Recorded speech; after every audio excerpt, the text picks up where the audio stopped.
இந்த செக்மெண்ட்டில் பார்த்தீங்கன்னா மோஸ்ட்டாக எல்லா ஃபோன்ஸ்லையுமே ஏதாவது ஒரு ஏரியாவில் காம்ப்ரமைசஸ் இருக்கும். ஸோ இங்கே மோட்டோரோலாவோட ஆல்ரவுண்ட் அப்ரோச் எனக்கு ரெஃப்ரெஷிங்காக பட்டுச்சு. இதைத்தான் நான் இந்த ஃபோன் லான்ச் ஆகையில் சொன்னேன். இப்போ 6 மாதம் ஆகிடுச்சு, லான்ச் ஆஃபர்ஸ்லாம் போயாச்சு, மார்க்கெட் வேறு லெவலில் மாறி இருக்கு. கடைசி ஒரு சில வாரமாக இந்த ஃபோனை என்னோடய ப்ரைமரியாகவும் யூஸ் பண்ணிகிட்ருக்கேன். ஸோ நான் சொன்னது கரெக்டாக, இந்த ஃபோன் ஆக்சுவலாக நல்லா இருக்குதா இந்த பாயிண்ட்லேயும்? இன்னும் முக்கியமாக 2026 செகண்ட் ஹாஃபில் மோட்டோரோலா சிக்னேச்சர் இன்னும் வாங்கக்கூடிய ஒரு ஃபோனா, அதை தான் இந்த வீடியோவில் நம்ம பார்க்க போகிறோம். என் பேர் ஆஷ், நீங்கள் பார்த்துட்டு இருக்கிறது C4E Tech தமிழ். வீடியோ உங்களுக்கு பிடிச்சிருந்துச்சுன்னா அந்த தம்ஸ் அப் பட்டன், சப்ஸ்கிரைப், பெல் ஐகான்ஸ் எல்லாம் ப்ரெஸ் பண்ணுங்கள், உங்களுக்கே தெரியும். சரி, இப்போ நம்ம வீடியோவுக்கு போவோம். நான் இந்த ஃபோனை யூஸ் பண்ணல எனக்கு ரொம்ப பிடிச்சிருந்த ஒரு விஷயம் இந்த பில்ட். இந்த பேண்டோன் வேலிடேட்டட் கலர் ஆப்ஷன்ஸ் ரொம்ப இம்ப்ரெசிவாலாம் இல்லை. கிரே கார்பன் கொஞ்சம் பிளாண்டாக இருக்குது, மார்டினி ஆலிவ் கொஞ்சம் பெட்டர், ஆனாலும் ஃப்ளாஷின்னு சொல்ல மாட்டேங்க, கொஞ்சம் ரிஃபைண்டாக இருக்குன்னு சொல்லலாம். ஸோ லுக்ஸ் கொஞ்சம் பிளெயினாக இருந்தாலும் எனக்கு இங்கே ரொம்பவே இம்ப்ரெஸ் பண்ண விஷயம் அந்த கையில் பிடிக்கல கிடைக்கிற அந்த ஃபீல். 6.9mm திக்னஸுங்கில் இந்த ஃபோன் ரொம்ப ஸ்லிம்மாக இருக்குது. பட் ஃப்ரண்ட் பேக் ரெண்டுத்துலையுமே அந்த எட்ஜஸில் அவங்க கொடுக்குற சட்டில் கர்வ்ஸ்னால கையில் பிடிக்கல இன்னும் ஒரு ஸ்லிம்மான ஃபீல் கிடைக்குது.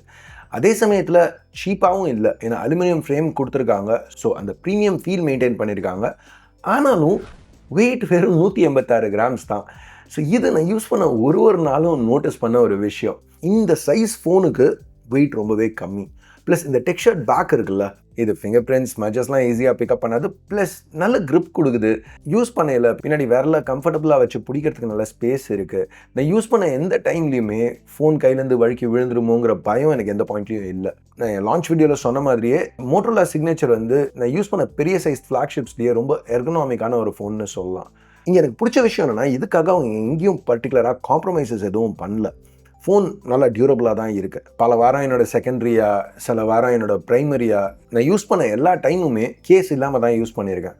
பட் ஆனாலும் இந்த ஃபோனை க்ளோஸாக பார்த்தீங்கன்னா, நான் அன்பாக்ஸ் பண்ணல எப்படி இருந்துச்சோ அதே மாதிரி தான் இப்போவும் இருக்குது. எஸ், நான் என் ஃபோன்ஸை கொஞ்சம் கேர்ஃபுல்லாக தான் யூஸ் பண்ணுவேன். ஸோ நான் ட்ராப்லாம் பண்ணல. பட் அதே சமயத்தில் Gorilla Glass Victus 2, military standard 8nH compliance, IP68, IP69 ratings இதெல்லாமே இருக்குதுங்கிறது கொஞ்சம் பீஸ் ஆஃப் மைண்ட் கொடுக்குது. ஈரக்கையோட ஒரு சில தடவை யூஸ் பண்ணேன், நல்லா தான் ஒர்க் ஆச்சு. அந்த அல்ட்ராசானிக் ஃபிங்கர் பிரிண்ட் ஸ்கேனர் கூட விரல் ஈரமாக இருக்கையில் கரெக்டாக ஸ்கேன் பண்ணிச்சு. ப்ளஸ் எனக்கு இந்த பிளேஸ்மெண்ட் ரொம்ப பிடிச்சிருந்துச்சு, நல்லா கம்ஃபர்டபுளாக கொடுத்துருக்காங்கன்னு சொல்லலாம். ஒரு ஏரியா அவங்க காம்ப்ரமைஸ் பண்ணியிருக்கலாமோ அப்படின்னு நான் லான்ச்சில் யோசிச்சது பேட்ரி. ஏன்னா 5600 mAhங்கிறது 2026 ரொம்ப பெரிய நம்பர்லாம் கிடையாது. ஆனால் நான் எதிர்பார்த்ததோடவே இங்கே பேட்டரி லைஃப் நல்லா இருந்துச்சு. நல்லா இன்டென்ஸாக யூஸ் பண்ணல கூட ஒரு நாளுக்குள்ளார இந்த பேட்டரியை நல்லா ட்ரெயின் பண்ண முடியல. யூஸ்வலாக நாள் முடியலை, எனக்கு ஏறக்குறைய 30% பாக்கி இருக்கும் பேட்டரி. இங்கே நான் எதிர்பார்க்காத விஷயம் என்னென்னா, இப்போ ரீசெண்டாக விவோட X300 FE டெஸ்ட் பண்ணிகிட்ருக்கேன். இதே சிப்போட வர ஒரு ஃபோன், ஆனால் டிஸ்பிளே சைஸ் கொஞ்சம் கம்மி, பேட்டரி கெப்பாசிட்டி கொஞ்சம் அதிகம். ஆனாலும் இந்த ஃபோனோட சிக்னேச்சரோட பேட்டரி பெட்டராக இருந்துச்சு. எனிவேஸ், அடுத்து அந்த டைப் சி போர்ட் திருப்பியும் காம்ப்ரமைசஸ் எதுவும் கிடையாது. 90 வாட் சார்ஜிங் சப்போர்ட் பண்ணுது. 90 வாட் டர்போ சார்ஜர் பாக்ஸ்லேயே கொடுக்குறாங்க. 0 to 50 வெறும் 15 நிமிஷத்தில் சார்ஜ் பண்ணலாம். ப்ளஸ் இது USB 3.1 Gen 2 டிஸ்பிளே அவுட் சப்போர்ட்டோட. டிஸ்பிளே அவுட்னு வரையில் உங்களுக்கு ஒரு எக்ஸ்டர்னல் ஸ்க்ரீனுக்கு ஸ்மார்ட் கனெக்ட் யூஸ் பண்ணி வயர்லெஸ்ஸாகவும் அவுட்புட் பண்ணலாம். ஸோ அது என்றைக்குமே ஒரு பாசிட்டிவ் தான். மோட்டோரோலாவோட சாஃப்ட்வேரே ஒரு பாசிட்டிவ் தான். நல்லா க்ளீனாக இருந்துச்சு, அனிமேஷன்ஸ் ஃப்ளூயிடாக இருந்துச்சு, எல்லாமே ரெஸ்பான்சிவாக இருந்தது. பல வாரம் இதை யூஸ் பண்ணதுக்கப்புறம் எனக்கு குறைன்னு இங்கே சொல்கிறதுக்கு பெருசாக எதுவும் இல்லை. ப்ளஸ் மோட்டோரோலா 7 வருஷம் அப்டேட்ஸ் ப்ராமிஸ் பண்ணுறாங்க, பெஸ்ட் இன் கிளாஸ். கைஸ், பர்சனலாக நான் ஃபோனில் AI பெருசாக யூஸ் பண்ணுறதில்ல. அக்கேஷ்னலாக சர்க்கிள் டு சர்ச் யூஸ் பண்ணேன். பட் மற்ற AI ஃபீச்சர்ஸ்லாம் என்னோடய டே டு டே யூசேஜில் நான் பெருசாக யூஸ் பண்ணல. பட் மோட்டோரோலா நிறையவே இங்கே ஆஃபர் பண்ணுறாங்க. அடுத்து இந்த டிஸ்பிளே 6 மாதத்துக்கு அப்புறமும் எனக்கு ரொம்பவே பிடிச்சிருக்கு.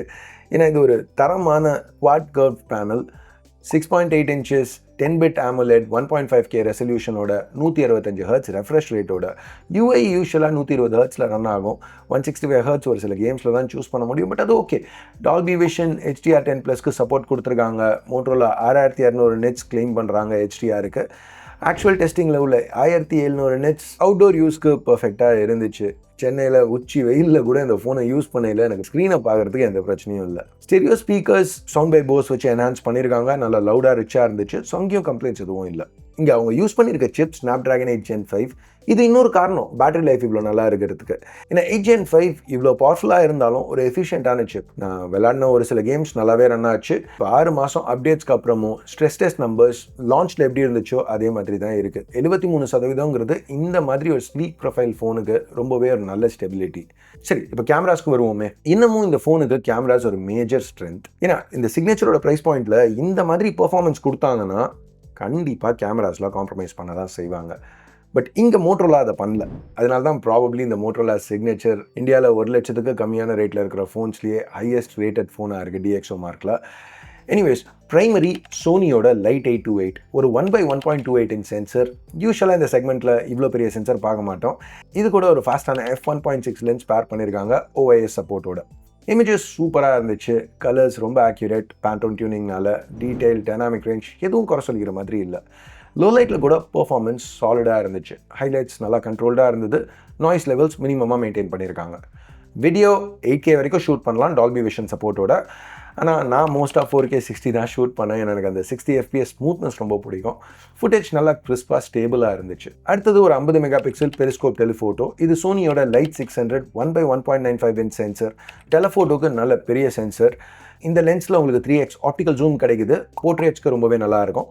ரெகுலர் ஜூம் ஷாட்ஸ்னு வரையில் கூட AI சூப்பர் ஜூம் ப்ரோ இருக்கிறதுனால உங்களுக்கு நல்ல ரேஞ்ச் கிடைக்குது. மூணாவது சென்சரும் 50 மெகா பிக்சல்ஸ் தான். அல்ட்ரா வைட் ஆட்டோ ஃபோக்கஸோட நிறைய விஷயங்கள் ஒரு ஃப்ரேமில் ஃபிட் பண்ணும். ப்ளஸ் இந்த மாதிரி மேக்ரோ ஷாட்ஸும் எடுக்கலாம் இதை வச்சு. ஃப்ரண்ட்லேயும் ஒரு 50 மெகா பிக்சல் சோனி சென்சர் தான் கொடுத்துருக்காங்க. லைட் 500. செல்ஃபீஸ் நல்லா டீட்டெயில்டாக இருந்துச்சு. ஆக்யூரேட் ஸ்கின் டோன்ஸோட 4K 60 செல்ஃபி வீடியோ கூட நல்லா தான் இருந்துச்சு. ஸோ கைஸ், இப்போ 6 மாதம் கழிச்சு என்னோட ஒப்பீனியன் பெருசாக மாறல. மோட்டோரோலா சிக்னேச்சர் இன்னமும் அதோட ப்ரைஸ்க்கு நல்ல ஒரு ஆல்ரவுண்ட் ஃபோன். ஏன்னா இங்கே எந்த ஒரு பர்டிகுலர் ஏரியாலையும் மோட்டோரோலா கார்னர்ஸ் கட் பண்ண மாதிரி தெரியல. எக்ஸாக்ட்லி இந்த காரணத்தினால தான் இந்த ஃபோன் லான்ச் ஆகலை எனக்கு ரொம்பவே பிடிச்சிருந்துச்சு. இப்போ 6 மாதம் கழிச்சு அந்த வீடியோவில் நான் சொன்னது இன்னமும் அப்ளை ஆகுது. ஏன்னா இந்த செக்மெண்ட்டில் பார்த்தீங்கன்னா மோஸ்ட்டாக எல்லா ஃபோன்ஸ்லேயும் ஏதாவது ஒரு ஏரியாவில் காம்ப்ரமைஸ் இருக்கும். இங்கே மோட்டோரோலாவோட ஆல்ரவுண்ட் அப்ரோச் எனக்கு ரெஃப்ரெஷிங்காக பட்டுச்சு, இன்னமும் படுது. இப்போ அஃப்கோர்ஸ் அந்த 55,000 ஆஃபர் ப்ரைஸ் இன்னும் அப்ளிகபிளாக இல்லை. ஸோ இப்போ மோட்டோரோலா சிக்னேச்சர் 57,500 வித்துட்ருக்கு. ஸோ இன்னமும் உங்களோட ஃபுல் 60,000 MSRPயை தொடல.